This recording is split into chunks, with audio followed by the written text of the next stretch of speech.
Have you ever stepped into a crowded place and felt something inside you quietly shut down, even though nothing was technically wrong? The room is full, people are laughing, music is playing, conversations overlap. Yet instead of excitement, you feel pressure, like your mind is being pulled in too many directions at once. While others seem energized by the noise and movement, you feel the urge to escape. Not because you dislike people, but because your body reacts before your thoughts can catch up. This reaction is subtle, instinctive, and deeply misunderstood.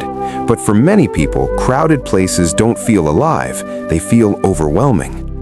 People who hate crowded places are often misjudged as antisocial, distant, and emotionally closed off.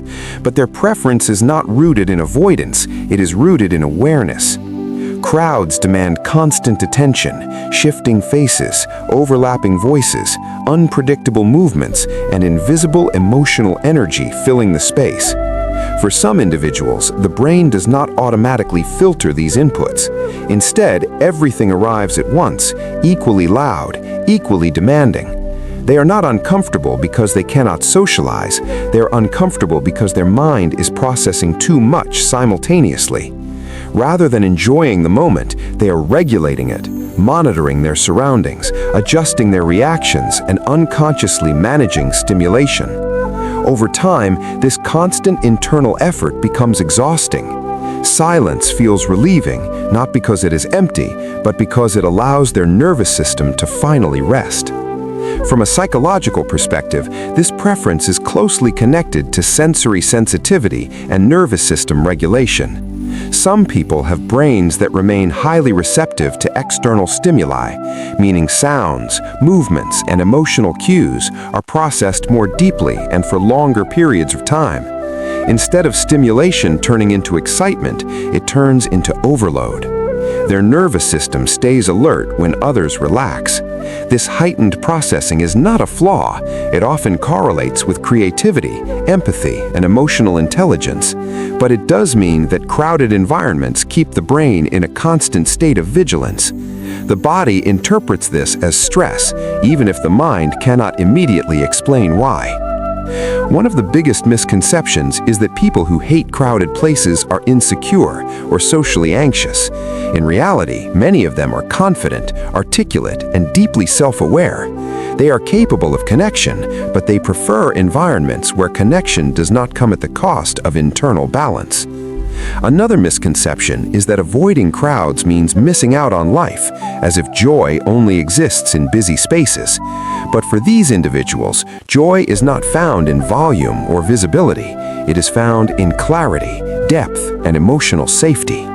Crowds are not threatening, they are simply noisy to the nervous system, and not everyone thrives in noise. Many people who hate crowded places remember forcing themselves into them at some point, believing that discomfort was a necessary part of growth. Parties, events, gatherings, places they thought they should enjoy. Yet, instead of feeling present, they felt disconnected, like they were performing a version of themselves that didn't fully exist.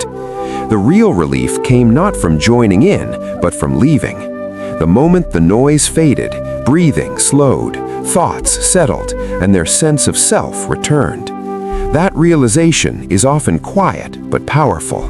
What felt like weakness was actually self-knowledge, and what felt like avoidance was alignment. For people who hate crowded places, home becomes more than comfort. It becomes regulation. Home offers control over sound, movement, and emotional input. It is a space where the nervous system can reset, where thoughts can unfold without interruption, where identity does not need to adjust to external expectations. This does not mean isolation or lack of ambition.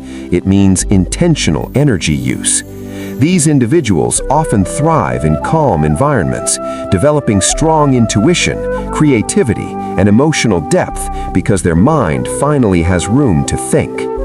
Home allows them to feel whole instead of fragmented, present instead of overstimulated, grounded instead of reactive.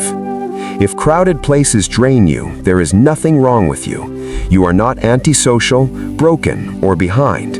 You are simply wired to protect your internal balance in a world that rewards constant stimulation. Psychology teaches us that awareness is not weakness, it is intelligence. Choosing peace over noise, clarity over chaos, and regulation over exposure is not avoidance, it is self-respect. And sometimes the most powerful thing a person can do is recognize where they thrive and honor it without apology.